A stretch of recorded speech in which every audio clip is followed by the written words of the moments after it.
I do have one final question for you both tonight. It has been a divisive campaign. Senator Kaine, if your ticket wins, what specifically are you going to do to unify the country and reassure the people who voted against you? That's a really important one. That may be the $64,000 question, because it has been a divisive campaign. And again, Hillary's running a campaign about stronger together. And Donald Trump, and this is not directed at this man, except to the extent that he can't defend Donald Trump. Donald Trump has run a campaign that's been about one insult after the next. But we do have to bring the country together. So here's what we'll do. Hillary Clinton was First Lady, then Senator for 8 years and Secretary of State. And I serve in the Senate. And I'm really amazed, Elaine, as I talk to Republican senators, how well they regard and respect Hillary Clinton. She was on the Armed Services Committee. She was on other committees. She worked across the aisle when she was First Lady to get the CHIP program passed so that 8 million low-income kids have health insurance in this country, including 150,000 in Indiana.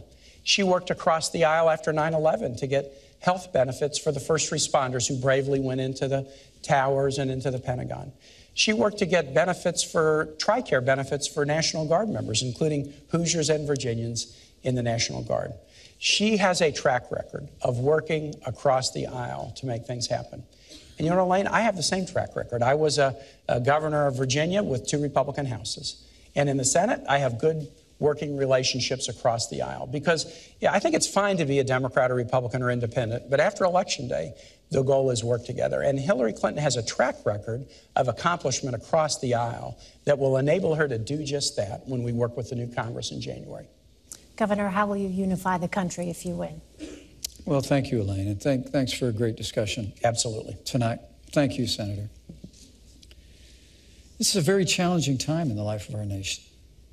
Weakened America's place in the world after the leadership of Hillary Clinton and Barack Obama on the world stage has been followed by an economy that is truly struggling, stifled by an avalanche of more taxes, more regulation, Obamacare, the war on coal, and the kind of trade deals that have put American workers in the back seat.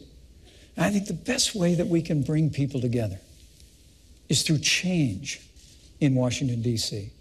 You know, I served in Washington, D.C. for 12 years in the Congress of the United States. And I served with many Republicans and Democrats, men and women of goodwill. The potential is there to really change the direction of this country, but it's going to take leadership to do it. The American people want to see our nation standing tall on the world stage again. They want to see us supporting our military, rebuilding our military, commanding the respect of the world, and they want to see the American economy off to the races again. They want to see an American comeback. And Donald Trump's entire career has been about building. It's going through hardship just like a business person does and finding a way through smarts and ingenuity and resilience to fight forward. And when Donald Trump becomes president of the United States, we're going to have a stronger America. When you hear him say he wants to make America great again, when we do that, I truly do believe the American people are going to be standing taller. They're going to see that real change can happen after decades of just talking about it. And when that happens, the American people are going to stand tall, stand together, and we'll have the kind of unity that's been missing for way too long. All right, gentlemen, thank you so much. This concludes the vice presidential debate. My thanks to the candidates, the commission, and to you for watching. Please tune in this Sunday for the second presidential debate at Washington University in St. Louis and the final debate on October 19th at the University of Nevada, Las Vegas. From Farmville, Virginia, I'm Elaine Quijano of CBS News. Good night.